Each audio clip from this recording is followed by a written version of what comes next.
Halo kawan-kawanku semuanya. Gimana? Masih lancar? Welcome to my channel The Tony. Lanjutkan kembali anime Ninja Kamui episode 10 dan 11, di mana duet epic antara Higan dan Zai akan terjadi. Bagi kalian yang belum nonton anime ini, bisa kunjungi playlist pada channel ini ya. Tanpa berlama-lama, inilah Ninja Kamui. Zai kecil yang dipenjara dan disiksa oleh kelompok kriminal berbahaya selalu menganggap bahwa kelemahan adalah dosa besar.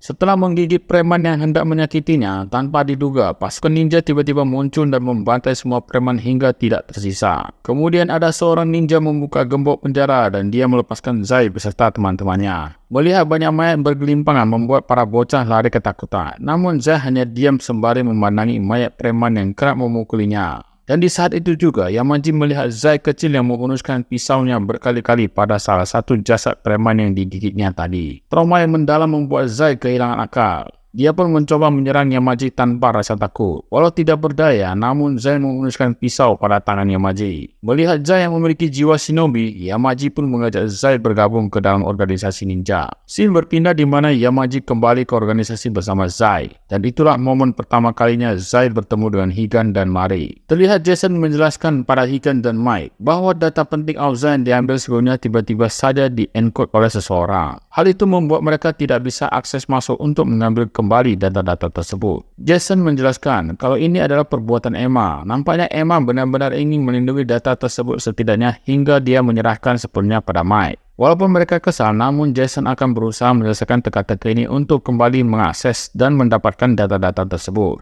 Saat itu muncul sebuah berita yang membuat mereka semua kaget tentang serangan teroris yang terjadi di fasilitas pembangkit listrik Auza. Diberitakan tersangka teroris tersebut adalah Mike, Emma, Higan, dan Jason. Scene pun berpindah di kantor pusat Auza, di mana sekali lagi Joseph berkomunikasi dengan Pak Menteri ESDM. Joseph mengatakan bahwa perusahaannya hanyalah korban dari serangan teroris sambil menunjukkan foto teroris yang mana itu adalah foto Higan dan kawan-kawan. Joseph ngotot bahwa semua masalah telah dibereskan. Intinya, dia hanya ingin mengajak Pak Menteri bekerja sama dalam membangun pembangkit listrik. Sayangnya, Pak Menteri tidak mau gegabah mengambil keputusan untuk bekerja sama dengan Joseph karena semua perkataan Joseph belum terbukti. Sementara itu, Yamaji mendapatkan laporan dari bawahnya tentang data pengembangan reaktor dan busuk ukir. Dengan adanya data ini, Yamaji dan organisasinya mampu memproduksi sendiri. Kembali pada Mike dan yang lainnya, di mana mereka tidak menyangka difitnah seperti ini. Percuma saja mereka membocorkan data Auza ke media, apalagi saat ini semua media sulit dipercaya. Setidaknya mereka harus mendapatkan sebuah platform khusus untuk membocorkan data ini. Namun Mike memiliki rencana lain dan meminta Jason untuk terus memecahkan teka-teki yang mengunci data mereka. Ketika pintu kontainer dibuka, tanpa diduga seekor burung gagak masuk begitu saja. Burung itu membawa sesuatu di mulutnya. Higan sadar bahwa itu adalah tantangan duel dari Zai. Flashback pada masa lalu Higan, Mari, dan Zai. Singkatnya, mereka adalah rekan tim yang ideal karena memiliki ikatan layaknya saudara. Diketahui juga Higan dan Zai adalah ninja kuat yang memiliki kemampuan yang seimbang. Mereka juga menjalani misi besar bersama, saling melindungi satu sama lain ketika mengalami kesulitan dalam medan pertempuran. Seiring berjalannya waktu, Zai yang tadinya merupakan anak buangan yang bahkan tidak diinginkan kedua orang tuanya merasa kesepian dan hidupnya hanya berteman dengan burung gagak. Berkat Higan dan Mari, dia bisa merasakan apa itu arti persahabatan dan pertemanan. Mereka bertiga juga sudah berjanji untuk saling percaya satu sama lain. Ya, artinya mereka tidak boleh terlibat perasaan. Namun hal berkata lain ketika Higan dan Mari telah melanggar kode etik ninja. Hal itu membuat Zai sedih karena telah ditinggalkan oleh rekan sekaligus sahabatnya. Namun saat Zai mengetahui mereka melanggar kode etik ninja, Zai tidak bisa berbuat apa-apa karena merasa marah dan sedih. Saat ini Higan dan Jason telah tiba di sebuah desa yang dulu merupakan persembunyian para shinobi. Higan menyadari kalau Zai telah menunggunya. Jason meminta Higan jangan memperdulikan tantangan Zai. Namun Higan tidak bisa mengabaikan, apalagi Zai adalah bagian dari masa lalunya. Tibalah di mana Higan dan Zai yang sama-sama menggunakan busuk ukir saling berhadapan. Tanpa banyak ngebacot, keduanya pun langsung adu pedang.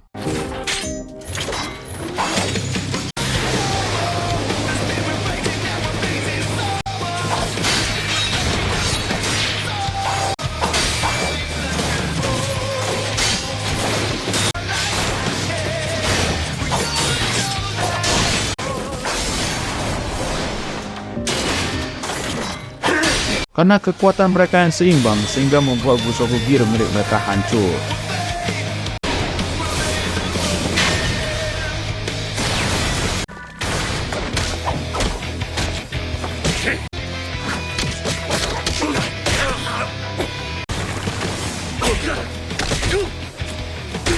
Sebagai seorang shinobi, Zai juga memiliki teknik rahasia yaitu halilintar, yang mana teknik ini adalah kecepatan.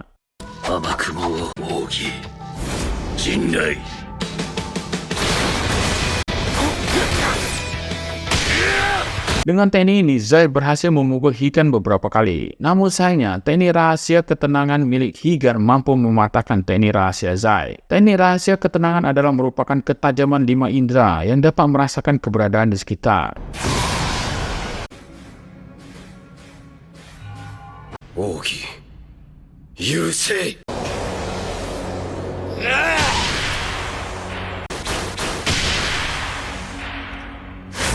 Tak disangka kekuatan Higan sangat kuat di mana dia mampu menghalau tebasan pedang Zai dengan tinjunya sehingga membuat topeng milik Zai hancur.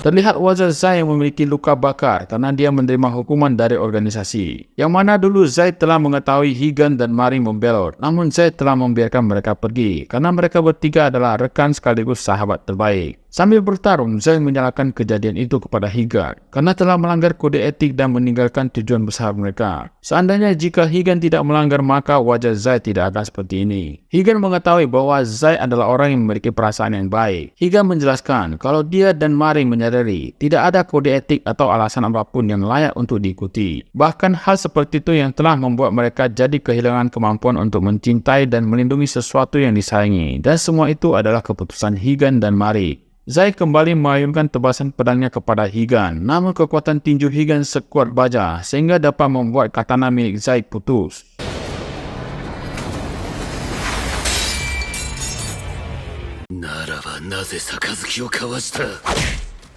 Zai mengatakan kenapa Higan telah melanggar janji mereka, yang mana mereka bertiga dulu pernah berjanji untuk selalu bersama dan berkelana bersama. Zai sudah baper pada saat itu karena senang memiliki teman seperti Higan dan Mari. Kemudian Zai mencabut pedang yang ada di dekatnya, dan pada saat dia akan menebas Higan, dia melihat ada tato gambar cawan di punggung Higan, yang mana gambar itu mirip dengan cawan yang mereka gunakan saat minum bersama dan mengikat janji. Higan menjelaskan kalau dia dan Mari selalu akan mengingat Zai dan selalu ingin berkelana bersama. Zai merasa kesal langsung menusuk Higan. Higan menjelaskan dia akan menghancurkan organisasi yang selama ini Zai anggap adalah segalanya. Seketika itu juga, Higan mengeluarkan pukulan yang keras dan membuat Zai terhempas dan pingsan.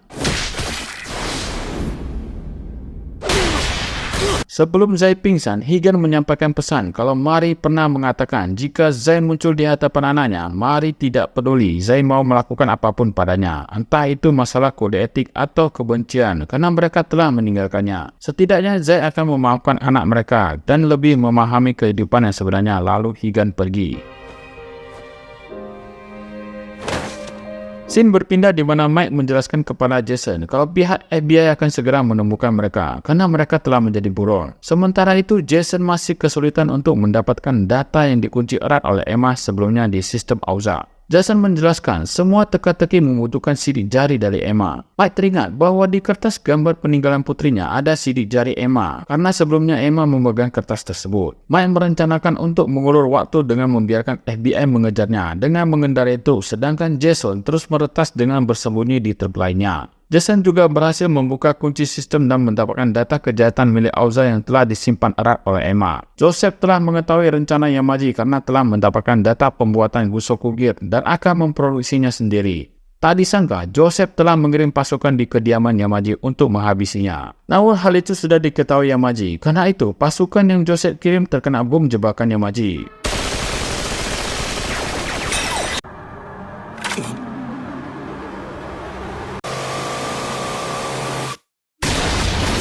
Sedangkan Yamaji berada di dalam mobil yang sedang dalam perjalanan menuju tempat Joseph. Sebelum itu, Yamaji menelepon Joseph dan mengucapkan selamat tinggal. Hal itu membuat Joseph kesal karena mengetahui serangan pasukan yang dia kirim telah gagal. Dan kini malah sebaliknya, Yamaji dan pasukan ninjanya datang untuk memburu Joseph. Seketika Joseph kabur dengan beberapa pengawal dan mengambil pistol dari lacinya. Di sisi lain, Yamaji dan pasukan ninjanya telah sampai di kantor di mana Joseph juga berada di sana. Tanpa basa-basi, pasukan Yamaji langsung menghabisi semua karyawan di kantor. Sedangkan Joseph yang ketakutan melihat para ninja datang untuk menghabisinya, dia lari menuju lift dan bertemu dengan Dilly yang merupakan asisten Joseph.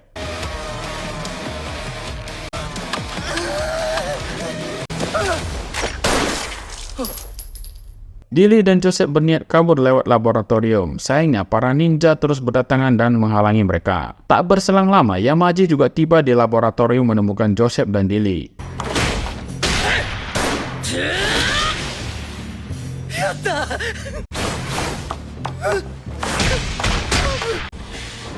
路 Yamaji tidak kaget karena Dilly juga mengkhianati organisasi ninja. Pada awalnya, Dilly adalah seorang shinobi yang diutus Yamaji untuk menjadi penjaga Joseph. Kelihatannya, Dilly lebih memilih memihak kepada Joseph daripada Yamaji. Terlihat dari cara dia membantu Joseph kabur menggunakan helikopter.